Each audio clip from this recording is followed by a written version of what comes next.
बिस्मिल्लाहिर्रहमानिर्रहीम। अस्सलाम वालेकुम। Welcome to the channel physical education Zahid. मैं हूं आपका होस्ट मोहम्मद जाहिद महमूद। आज हम बात करेंगे coaching styles in sports. Sports के अंदर कौन कौन से कोचिंग स्टाइल हैं, उनमें से जो ज़्यादा पॉपुलर हैं, अहम हैं, आज हम उनको डिस्कस करेंगे। इनको किसी दूसरे नाम से भी डिस्कस किया जाता है, वो भी डिस्कस करेंगे। इनके फ़ायदे क्या हैं, नुकसानात क्या हैं, उनको भी डिस्कस करेंगे। और साथ साथ अगर कोई आपसे ये भी पूछता है तो इनमें से कौन सा कोचिंग स्टाइल जो है, अगर आप कहीं कोचिंग के लिए जाते हैं एज अ इंस्ट्रक्टर, तो कोई अगर आपसे सवाल पूछा जा सकता है कि कौन सा स्टाइल जो है जिसको आप बेहतर समझते हैं और क्यों, उसका भी लॉजिकली इंशाल्लाह हम रिस्पॉन्स जो है, रिप्लाई जो है, इस वीडियो के अंदर डिस्कस करेंगे। तो नंबर 1 पे है जी ऑटोक्रेटिक कोचिंग स्टाइल। इसमें कोच जो होता है hold absolute authority and make decision without much input from the athletes. Generally भी हम इसको इसी तरह कंसीडर कर सकते हैं, यानी अगर एडमिनिस्ट्रेशन के हवाले से या किसी और हवाले से लीडरशिप की भी अगर बात की जाए तो वो भी इन्हीं तकरीबन 3-4 जो हैं वो मेजर आती हैं। बाकी तो बहुत सारी टाइप्स हैं। यहाँ पे जो कोच है वो एथलीट से मशवरा नहीं करता, बल्कि अपनी अथॉरिटी दिखाता है, जो कि जिस तरह आप ब्यूरोक्रेसी के अंदर देखते हैं कि जो जूनियर्स जो हैं, जो एथलीट जो हैं, जो सबऑर्डिनेट्स हैं, उनसे कोई रिस्पॉन्स नहीं लिया जाता, बल्कि अपनी मर्जी से ही आर्डर दिए जाते हैं। इसी तरह ये instruction are typically given to the top down manners and there are minimum room for discussion और फीडबैक। तो टॉप अथॉरिटी जो है, एडमिनिस्ट्रेशन है, कोच है, वो ऑर्डर देता है और बहुत कम ही चांसेस होते हैं उसमें कि थोड़ी बहुत कहीं डिस्कशन हो जाए या किसी फीडबैक का ख्याल रखा जाए। नंबर 3 पे आ जी coach dictate training methods, tactics and strategies. Coach जो है, हालांकि ऐसा नहीं होना चाहिए, कोच ट्रेनिंग मेथड जो है उनको वो डिक्टेट करता है कि आप ये ट्रेनिंग करेंगे, ये मेथड करेंगे, ये टेक्निक्स और ये स्ट्रेटजी अपनाएंगे। ये स्टूडेंट कह लें, एथलीट कह लें, खिलाड़ी कह लें, उससे डिस्कशन के बाद उसकी ज़रूरत को मद्देनज़र रखते हुए ये इंडिकेशन होनी चाहिए। However, it may be lead to a harassment of lack of motivation among athletes due to the limited autonomy and lack of involvement in decision making process।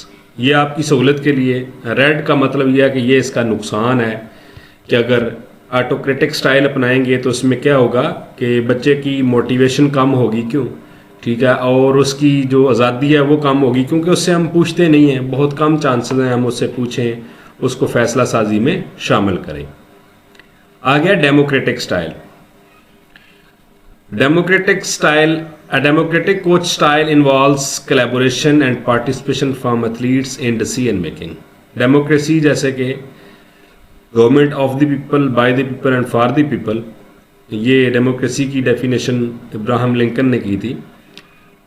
तो अब अगर डेमोक्रेसी है तो फिर वो क्या करता है, अपने खिलाड़ियों से, अपने एथलीट से पूछ के, उनको शामिल करके, उनके कोलैबोरेशन से, पार्टिसिपेशन से डिसीजन लेता है।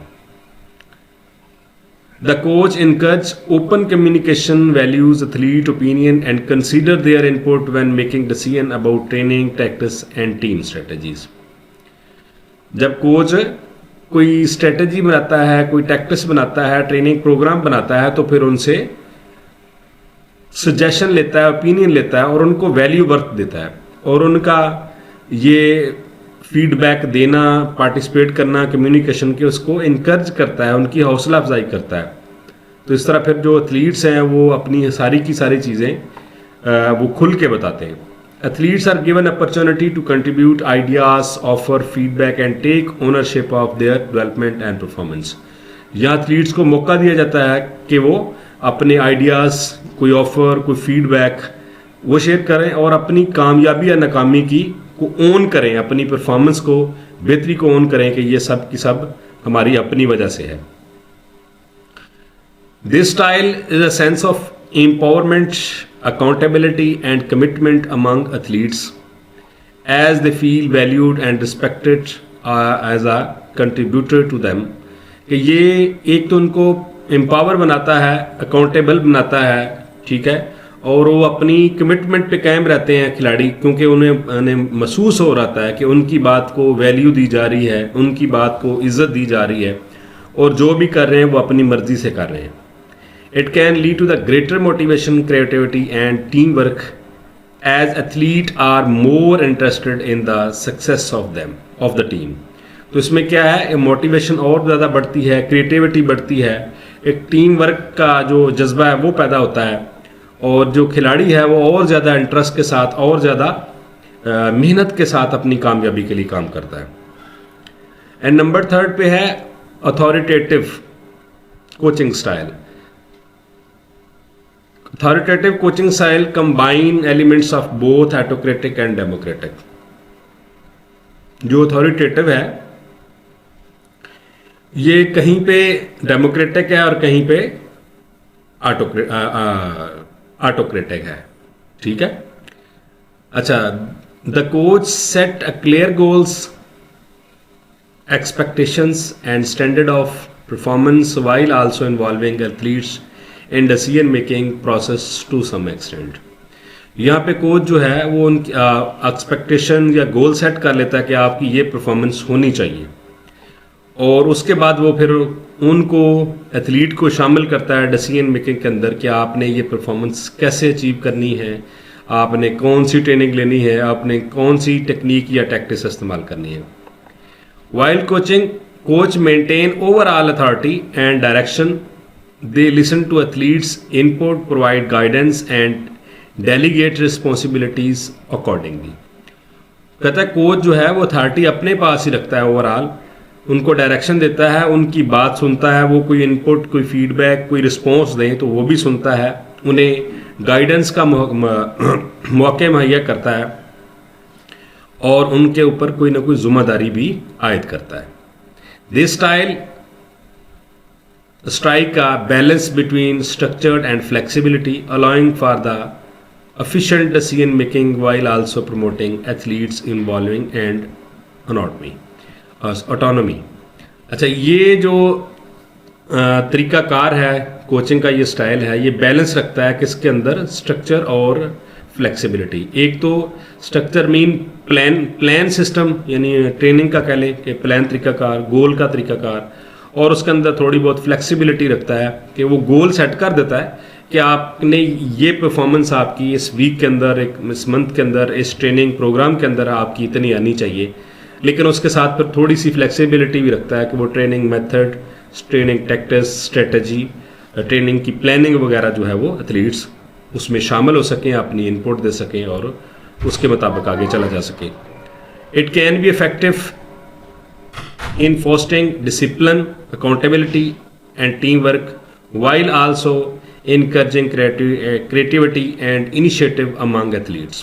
ये मौसर हो सकता है और इसमें डिसिप्लिन और अकाउंटेबिलिटी जो आती है और उसके साथ साथ टीम वर्क में खिलाड़ी काम करते हैं तो ये खिलाड़ियों के लिए बेहतर होता है.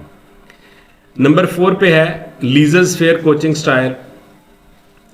इस कोचिंग स्टाइल का दूसरा नाम हैंड ऑफ भी है. अक्सर सवाल आता है lizards fair coaching style, the other name of lizards fair coaching style is hand of. इसके अंदर जो कोच है वो मिनिमल डायरेक्शन या बिल्कुल भी गाइडेंस नहीं देता, वो खिलाड़ियों को उनके हाल पे छोड़ देता है. Athletes are given freedom and autonomy to make their own decision regarding training, tactics and performance. खिलाड़ी जो है वो अपनी मर्जी से अपनी ट्रेनिंग, टैक्टिक्स, प्लानिंग करते हैं, उसमें कोच जो है कोई इन्वॉल्वमेंट नहीं करता. द कोच में offer support and response resources but generally avoids interesting with athletes decision making process. वो उनको सपोर्ट फ्राहम करता है, रिसोर्सेज दे देता है, लेकिन अमूमन वो उसका कोई इंटरेस्ट नहीं होता खिलाड़ियों के डिसीजन मेकिंग प्रोसेस के अंदर. While this style can promote independence and self-reliance among athletes, it may also lead to the confusion, lack of direction and inconsistent performance। तो ये रेड में आपको लिखा हुआ नज़र आ रहा है ट्वीन के वो उनको ज़्यादा आज़ादी दे देता है खिलाड़ियों को कि अपनी मर्ज़ी से करें, और खिलाड़ी जो है वो कन्फ्यूजन का शिकार होते हैं, उन्हें कोई डायरेक्शन ही नहीं होती, कोई गोल सेट ही नहीं होता। और हर खिलाड़ी तो इतना काबिल नहीं होता ना, कोई भी जो एथलीट है वो अपनी परफॉर्मेंस को बेहतर करने खुद से ही वो ट्रेनिंग प्रैक्टिस और प्लानिंग कर ले, तो फिर उस कोच के पास उसे जाने का क्या फ़ायदा, वो घर बैठ के ही कर ले जो भी करना उसने। It is the most effective when working with the experienced and self-motivated athlete who thrive in environments with the minimal supervision।